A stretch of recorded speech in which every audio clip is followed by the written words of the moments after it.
Alright guys, next video. I'm just, since I haven't done so many in a long time, I'm just gonna upload like a whole crap load of videos.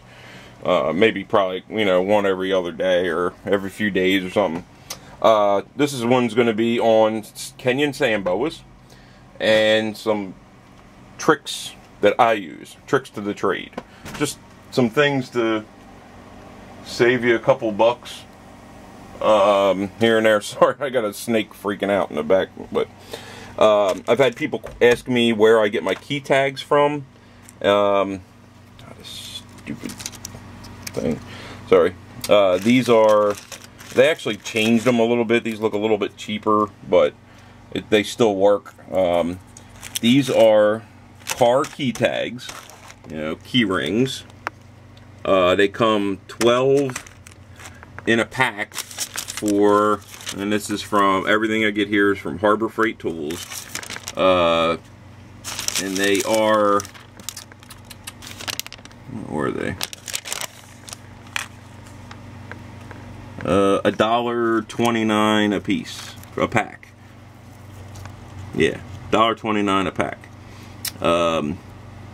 So I think that's a good way to go. I've seen them at Lowe's and stuff, but you get like 5 for like $4, so not as economical. Also, I've seen people use their clamps or hemostats or whatever they call them. These are the ones I use. I've seen them at the shows for like $20. 18 bucks, 20 bucks or whatever. This is a I think this is a 10-inch. This is a 10-inch long pair. I just picked up some extras because sometimes I sit them down and I don't know where I put them. And then I got them looking all over, so I figured I'd just buy a few of them and just kind of set them different places, and then I'll find them easier.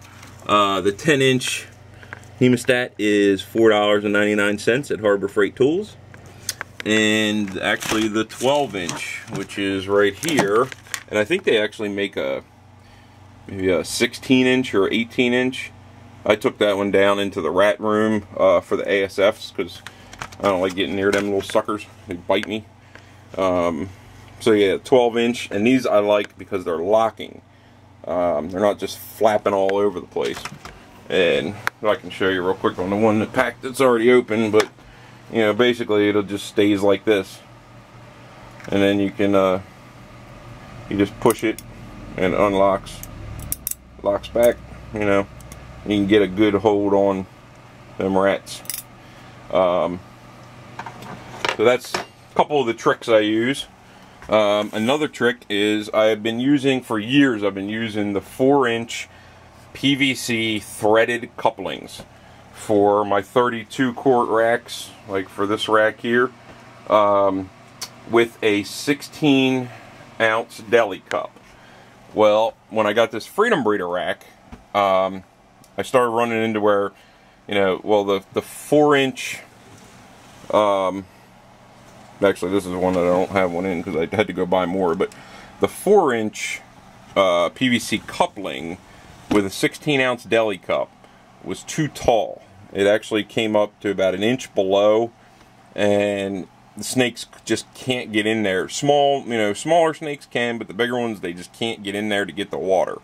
So what I did was I took the 4-inch PVC coupling. They're $3.60 at Lowe's, and I cut an inch off of it. I took a saw, circular saw thing, and cut an inch off it, sanded it down to get rid of the burrs and stuff. And then that's another tip. I buy all my deli cups. These are the 8-ounce delis, and the 16-ounce are these big tall ones. I get all these from my local restaurant supply store because they're extremely cheap that way. It's like $8 for like 100 of them or something. But my supply store did not carry these, which is a 12-ounce. So it's a little bit taller than the 8-ounce and a little bit shorter than the 16-ounce. So it works perfect in that rack.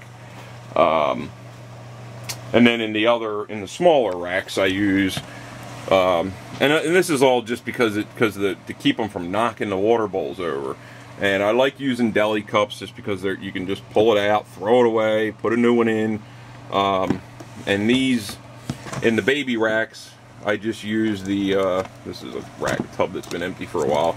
This is just a 4-inch PVC end cap. A cap, 4-inch cap at Lowe's, Home Depot, whatever. They're actually more expensive at the plumbing supply stores, which is kind of weird, but. And then I just sit the deli. This is, like I said, this is an old tub. There hasn't been a snake in here in 6 months. That's why it's dirty. So I should clean it. But so that just fits in there. And with the babies, no problems. They don't flip them over.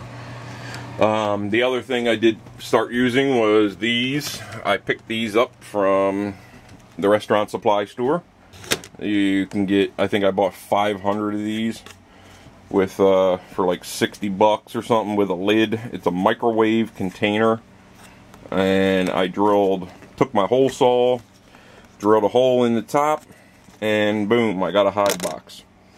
And the hide box cost me about 39 cents, I think. And if it gets messed up, they are really thin, so they're not like your regular hide boxes, but the snakes don't care. They just want a place to hide. So, and it actually works by putting a hole in the top. It helps getting some of the pickier feeders to eat, because they can actually they'll smell it, and they'll kick into hunting mode, and then they'll come out of the box looking for the food, rather than open in the front where you're trying to shove this mouse in their face and they're freaking out. So that's just a tip. But these work great. And if you don't want to clean it, just throw it out. So that's it. That's the tips. Oh, you know what? I was going to do Kenyan Sambos. Okay, I've been picking up some new Kenyans. This one up here is just a normal male I picked up for my friend's kid. These are my... The lighting here sucks. I just bought a new light, but I haven't actually had a chance to install it yet. Let me find one. This are my holdbacks from this year, and these are just 50% Dodoma, 50% normals. So I think they'll be nice and pretty adults. And I just held back a couple females. So that's those. And I just picked this rack up at Haverty Grace from a guy, and I don't know. It's like I'm not sure which brand it is, Reptile Basics or something like that, but it's whoever the ones that have the little ledge sticking out. I didn't notice that it was cracked up here. He had a piece of tape over it, so this tub is currently not being used because Sambos will get out of that. And I also don't like I guess these are iris tubs, and they have like little feet on the bottom, which is kind of hard to see there, but right there. And when you go to push it in, it falls into the track in the back for the heat tape. So you have to actually lift the tub up to get it to go all the way in. So it's just kind of stupid.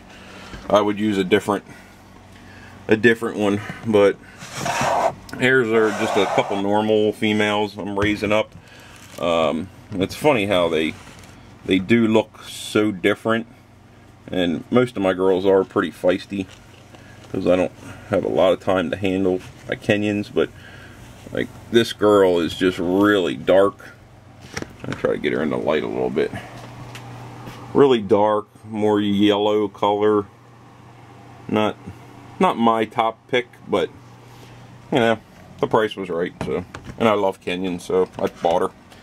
And with these, it's like you never know what's, now with, you know, so many Kenyans out there, you kind of never know what's het snow or het anery and het albino, and until you start breeding stuff together. Let's see where this girl is.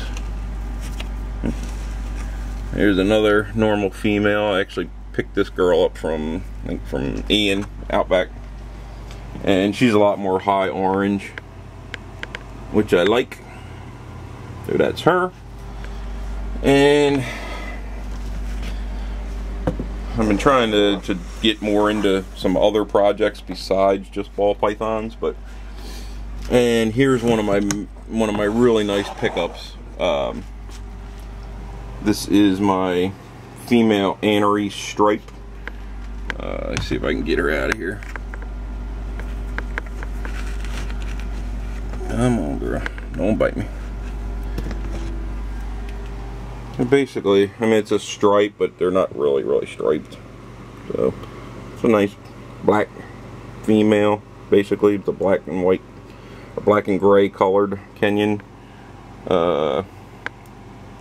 I guess these are this is an anery version crossed with a Rufusson or Rufsons or whatever they call those. And then I picked up a male and a female. Stoops, I don't like these tubs. That are striped het anery, and I'm not sure they're really feisty. I'm gonna get bit here before this video is over, I can tell you that much. But no, come on, don't hide. That's the only problem with Kenyans. But you can see I love these guys. They're really cool looking. I think this is the female. And so I'm raising these up. I was actually looking, I was going back and forth whether I was going to buy the a male Paradox albino striped from Scott Miller, which I would still like to do, or I was going to buy the Super Dwarf retics, and I ended up going with the retics for now. But there's some Sambos on my, this is the, I think this one's the male. It was really pretty, really bright. I got these from a guy in Philly. I can't remember his name right now. It's Keith or Kyle or something like that, but really nice guy. So that's it for the holdbacks or raise up Kenyans. And this is me just fighting with this stupid tub. And then, let's see, over here, just because I fed him, usually I got him in with a girl, but I used to keep all my Kenyans together. And I used to keep, you know, like 3 females and a male in the same tub. But now I've stopped doing that. I just have 1 female in each tub, and then I rotate them. But this is my Dodoma male that I got from Lee Fry of Lee Herps, which is a great guy if you're looking for Kenyans. But that's him. He's just awesome. I love Dodomas. I think they're beautiful. That's my Dodoma male, and he's been paired up with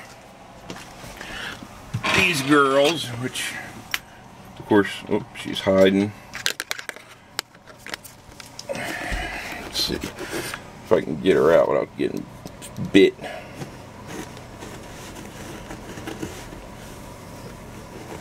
This is my original female that gave me the 23 babies. I've had her for, what, 6 years now, I would say. She's given me 3 litters. So, she took last year off, which is fine.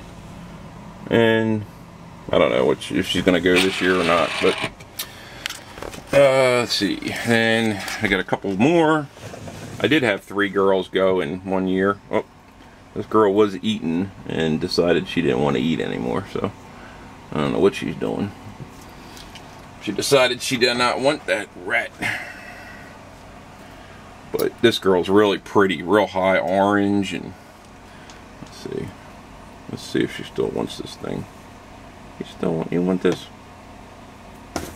This is how you do it. There, look.